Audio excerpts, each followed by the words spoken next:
एबे ओडिशा को माड़ी आसुछि कोरोना भाइरस नुआ भारिएंट ओमिक्रॉन जहाँ लोकमान को गभीर चिंतार पकाइछि। जहाँ कहुछि कोरोना भाइरस अपेक्षा यह नुआ भारिएंट ओमिक्रॉन टी 3 गुण अधिक बोली कहुछि। एभली परिस्थिति को सामना करिया पई बा एही नुआ भारिएंट रो ब्रेक लगाइबा पई पुणी हेबो लॉकडाउन। एने एबे आसीछि एक बड़ खबर।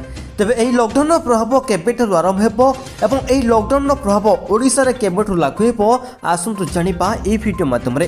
ता पूर्वरु वीडियो गोटे लाइक करबा सहित चैनल को सब्सक्राइब करी पाखरे सुबा बेल आइकन को प्रेस कर दियंतु।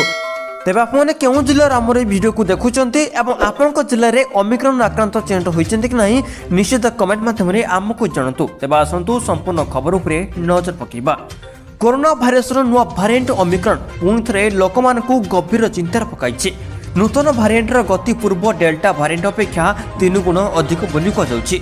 एभरी परिस्थिति रे द्रुतगामी रे बढ़ुवा भाइरस ब्रेक लगाइबा पई लॉकडाउन हेउछि एकमात्र उपाय। एने आकलन करिसेंती विशेषज्ञ। आहरी मध्य बूस्टर डोज नहीं विचार विमर्श भी चली। संकर्ण विशेषज्ञ डॉक्टर चंद्रकांत हारिणिया कहते जे टीका निश्चित भाव जेकोसी प्रकार सुरक्षा जोगाई देव। यार उदाहरण टीकाकरण न होइतिबा व्यक्ति अपेक्षा जड़े टीकाकृत व्यक्ति अधिक निरापद रही है।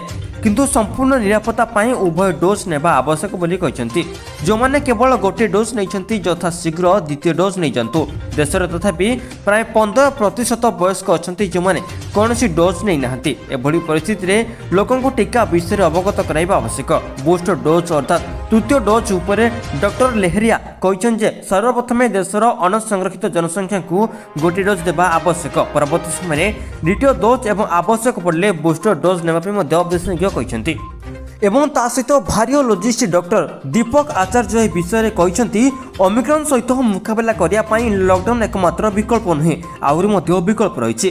तेज गुरुत्व जे व्यक्तिगत भाव में लोके अधिक सतर्क होगा जरूरी कारण सतर्कता अवलंबन न कले आगू भयंकर परिस्थिति सृष्टि होबार आशंका रही जहाँपर सरकार को बाध्य करदेव पुणी थे लॉकडाउन सटडाउन भली परिस्थिति सामना को आने।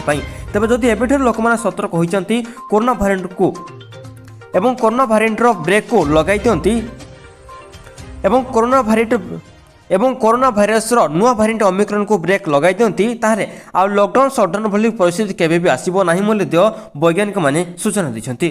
तबे आतला किछ वर्तमान समय अपडेट एबोल टेक्निकल अपडेट पाए पई चैनल को सब्सक्राइब करी पाखरा बेल आइकन को प्रेस करंतु। धन्यवाद।